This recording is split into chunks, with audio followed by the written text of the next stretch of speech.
다음은 이슈앤토크 순서입니다. 자, 여러분은 우리의 전통주 하면은 어떤 술이 떠오르십니까? 이렇게 물어보면은 바로 막걸리하고도 대답하신 분들이 굉장히 많이 계실 것 같은데요. 각 지역마다 이 독특한 맛과 또 향을 지닌 그런 전통 토속 막걸리들이 있죠. 우리 울산에도 40년 전통의 그 역사를 자랑하는 바로 전통주가 있습니다. 이 역사와 함께 맛을 지키고 또 연구해 나가고 있는 울산 탁주 공동제조장의 김홍수 사장과 오늘 함께하도록 하겠습니다. 안녕하십니까? 네, 반갑습니다. 네, 자, 오늘이 바로 추석 전날인데요. 예, 이 제수 준비 때문에 오늘 막걸리 굉장히 많이 팔릴 것 같습니다. 그래서 많이 바쁘셨을 것 같아요. 준비하시느라고. 어떠셨습니까? 그렇습니다. 이번 추석 명절에 정통주를 준비하느라 한 2주 전부터 많이 좀 바빴습니다.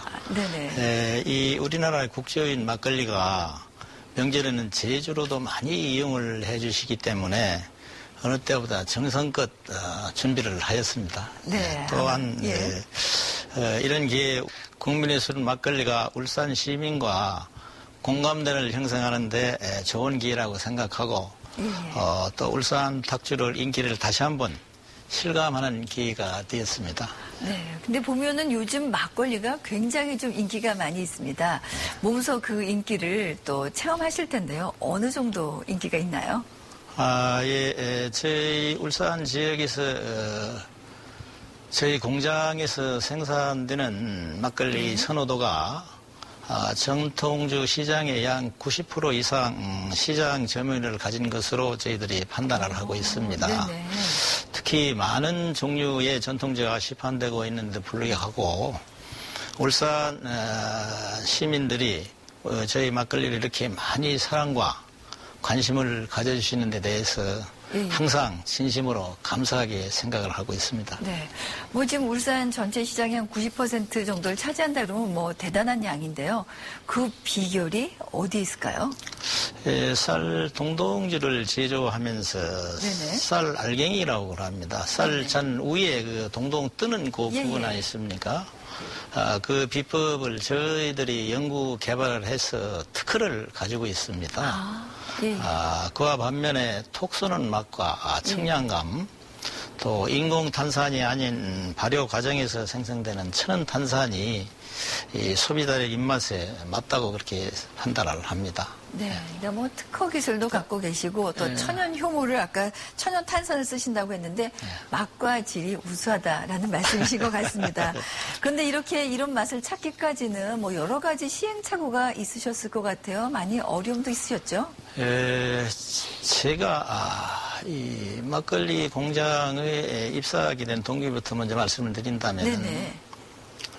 제가 20대 중반 네네. 1970년도 초반에 기억이 됩니다만 그 당시에는 지금보다 취업이 더 어려웠습니다.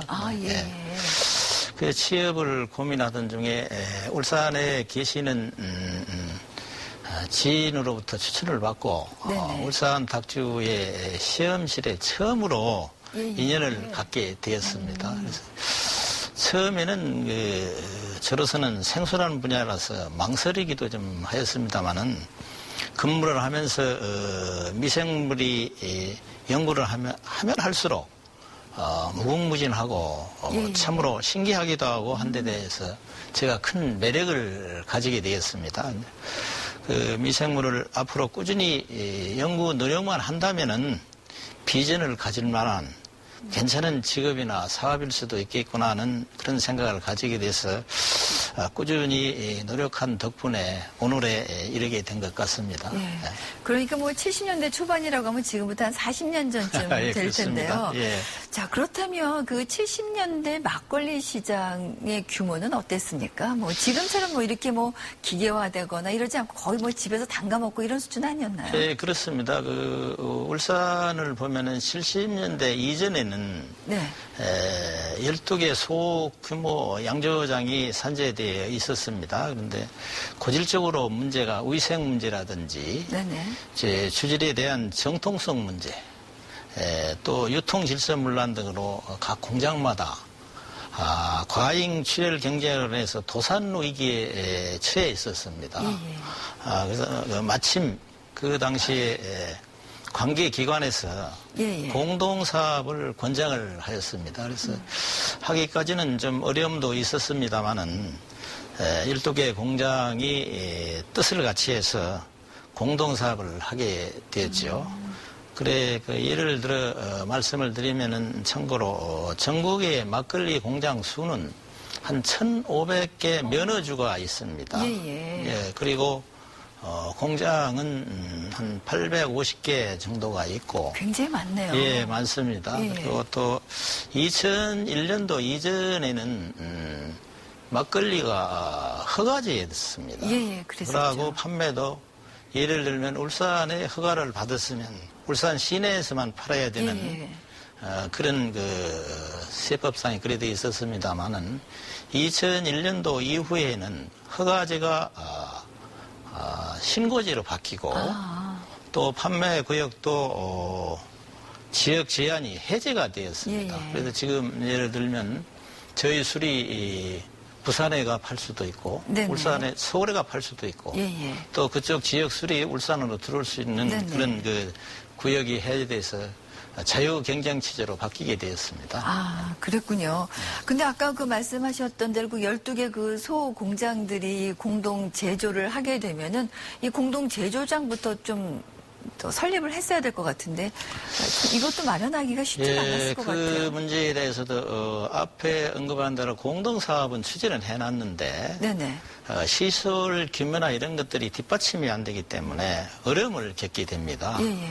그래서 주변 환경이라든지 교통편의 물류 관리라든지 지리적 입지 조건 이거를 감안해서 공장 부지를 물색하던 중에 마침 1974년도 1월 1일부로 효문동 일대가 중공업 지정으로 지정이 됩니다. 예. 그래서 그 효문동은 또 울산의 중심지이고, 그래, 교통편의도 원활하고, 그래, 저희들이 그 공장의 1호로 들어가게 되었습니다. 그 당시에 웃지 못할 이런 그 천치가 농경이 되었습니다. 거기에 동절기에 매립을 하는데 지나가는 사람들이 저 사람들이 이 추운데 이 허벌판에 매립하는 것이 정말 그 정상적인 사람이냐는 정도로 의혹을 받을 정도로 웃지 못할 일도 좀 있었습니다. 그런 어려움들도 있으셨군요. 그런데 사실 지금은 뭐 막걸리가 온 국민들의 사랑을 이렇게 받고 있지만요. 이 뭐 70년대, 80년대 막걸리가 그렇게 뭐 대중적이지 않지 않았습니까? 뭐 사랑도 잘 못 받고 좀 그랬었는데. 그래서 70년대 중반에 접어들면서 산업혁명을 일으키면서 산업 현장의 기계화, 2, 3차 산업, 즉 서비스 산업으로 변화로 인한 애국 문화가 들어오면서 청바지 또는 통기타, 생맥주가 들어옴으로써 현대 문화를 접하는 사람들이 자꾸 늘어났고 입맛도 변하기 시작을 합니다. 그래서 술에 대한 기호가 변화로 막걸리보다는 젊은이들은 맥주, 소주, 양주를 선호하고 그런 동안에 막걸리가 시장에 침체되는 시기여도 했습니다. 네네.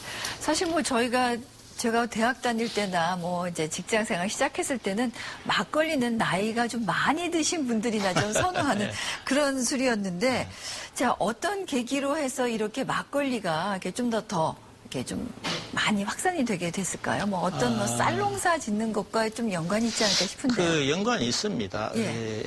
1977년도에 한 2년 정도로 기억을 합니다만은 정책적으로 그 당시 통일벼 재배를 권장을 했습니다. 네네, 그랬었죠.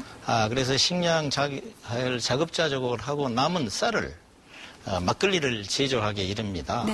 그런데 쌀 막걸리가 그 당시 처음으로 시판은 되면서 아주 선풍적인 인기를 얻었던 시기였습니다.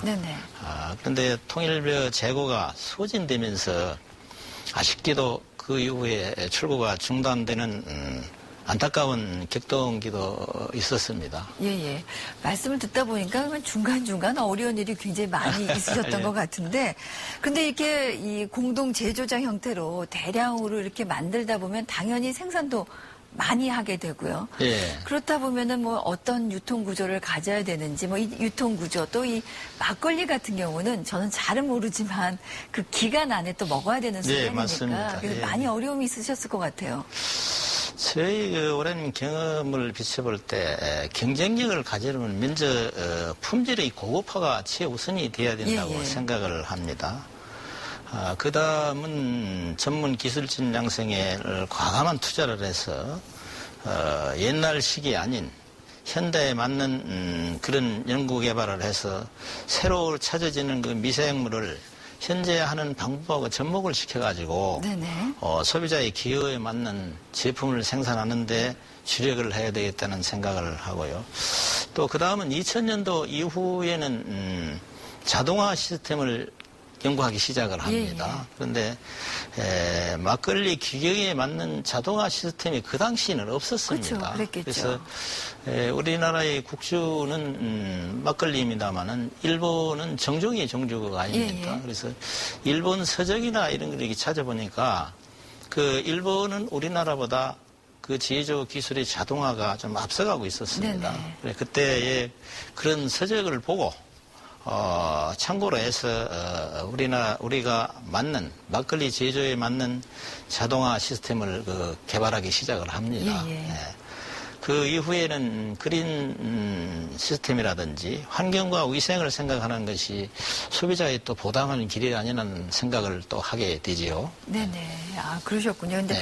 어려운 가운데서도 이렇게 새로운 투자 또 연구를 많이 하셨다는 말씀이신데 그런데 몇 년 전부터 이렇게 막걸리가 아주 획기적으로 인기가 있지 않았습니까? 그 이유가 어디 있다고 보십니까? 최근 들어 현대인들의 관심은 건강과 네네. 여가 활동에 비중을 많이 두는 것 같습니다. 그래서 마침 그때의 모 대학 교수께서 막걸리를 시험 분석한 결과 파네졸이라는 성분이 네네. 항암 예방 효과가 탁월하고 또 비만 예방에도 좋다는 언론 보도가 막걸리 붐을 일으키게 한 큰 역할이 아니었나 그렇게 생각을 하고요. 예. 당시에는 우리가 술을 아주 많이 마시는 문화에서 최근 들어 음주 문화가 저알코올 그렇죠. 또 살아있는 건강식품을 선언하는 시대에 소비자의 관심이 많은 영향을 준 것으로 그렇게 판단이 됩니다. 네, 그러니까 웰빙 시대에 맞는 아주 딱 맞는 그런 술이 아닌가 생각이 드는데 이렇게 사업이 잘 되시다 보니까 요즘에는 뭐 이런 기부나 여러 가지 선행도 많이 하신다고요? 주로 어떤 일들 하십니까? 울산 시민의 성원을 힘을 입어서 울산 탁주가 어느 곳에 이르게 되었습니다. 저는 항상 초심을 잃지 않고 조금이나마 보답한다는 취지로 몇 해 전부터 울산 사회복지 공동모금회에 수익금중 일부 액을 기부를 하게 되었고 앞으로도 점진적으로 확대해 나갈 그런 계획을 가지고 있습니다. 그러시군요. 자, 막걸리와 함께한 인생이라고 해도 과언이 아닐 것 같은데요. 그동안 이렇게 젊음, 평생을 다 바치시면서 가장 느꼈던 보람이 있다면 어떤 게 있을까요? 울산이 공업도시로 지정된 이후에 현대산업화의 발전에 큰 업적을 남기신 고 박정희 대통령께서는 아주 평소 막걸리를 즐기셨습니다. 그래 그 대통령께서 울산에 크고자 하는 행사에 오실 때 제가 직접 막걸리를 만들어서 드린 그런 기억이 있고요. 금년 초에 울산에서 전국 새마을 지도자 대회가 있었습니다. 약 한 3,000명 모이는 자리에 이명박 대통령께서 건배주를 전통주를 청하셔가지고 저희들이 막걸리를 만들어서 제공해 드린 일도 있고 또 더 큰 기억이라면은 울산에서 개최된 세계 옹기 엑스포 아니었습니까?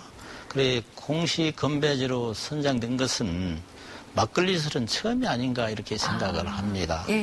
그래 이러한 일들이 저에게 큰 자부심과 보람을 느끼게 합니다. 네. 자, 많은 이게 또 즐거운 일도 많으셨었는데 이제는요 빛깔만 봐도 이게 술이 어느 정도 되겠다. 이제 딱 거의 도사 수준이 되시지 않았을까 하는 생각이 드는데 앞으로도 우리 울산의 명주이 탁주가 이 막걸리가 어떻게 더 발전이 될지 그 비전에 대해서 좀 마지막으로 좀 소개를 해주시기 바랍니다. 그래, 저는 출근과 동시에 현장을 돌아보는 게 40년 이렇게 하면서 습관화된 것 같습니다. 네네. 다른 업무는 잠시 미뤄도 뒤에 할 수가 있지만은 미생물 발현은 그 타이밍을 아주 중요합니다. 그쵸. 그래서 미생물이 조건이 불리하면은 막을 형성해서 종족 보존을 한다든지 또 도태된다든지 이런데 그를 예전에 예방하기 위해서는 사전에 그 현장 상황을 빨리 확인하는 것이 중요합니다. 그래서 네네. 또 막걸리가 그 발효의 중요한 미생물의 3대 요소입니다만은 수분, 영양, 온도입니다. 그런데 이런 적정 온도만 맞춰주면은 네네. 우수한 제품을 생산할 수 있다 그렇게 생각을 하고요. 또한 건강한 막걸리를 만들기 위해서는 기술 개발의 투자, 예. 글로벌 시대에 맞는 다양하고 많은 프로젝트를 추진 중에 있습니다. 네, 그러시군요. 죄송하지만 하루에 이 막걸리 몇 잔 정도 드십니까? 저는 거의 많이는 아니지만은 맛을 아무래도 예, 그렇죠. 맛만 보셔도. 육안으로 또 발효 상태나 향으로도 볼 수가 있습니다만은 맛을 보면은 이제 정확한 감별이 네네. 되기 때문에 하루에 조금씩은 마실 봅니다. 네네. 자, 이제 또 제주로도 준비하신 분들이 많이 계실 텐데요. 우리 애청자 여러분들께 마지막으로 좀 인사 좀 부탁드리겠습니다. 오랜 동안 저희 탁주를 사랑해주신 그 울산 시민 여러분, 앞으로도 변함없는 사랑과 관심을 주시고 더 맛깔스런 전통주를 만드는 데 최선을 다하겠습니다. 즐거운 추석 명절 잘 보내시고 모두 건강하시를 기원드립니다. 감사합니다. 네. 역사와 문화가 있는 곳에는요, 그곳을 대표하는 술이 있기 마련입니다. 우리 울산을 대표하는 전통주, 명품 막걸리로 다시 태어나기를 기대해 보겠습니다. 오늘 감사합니다. 감사합니다.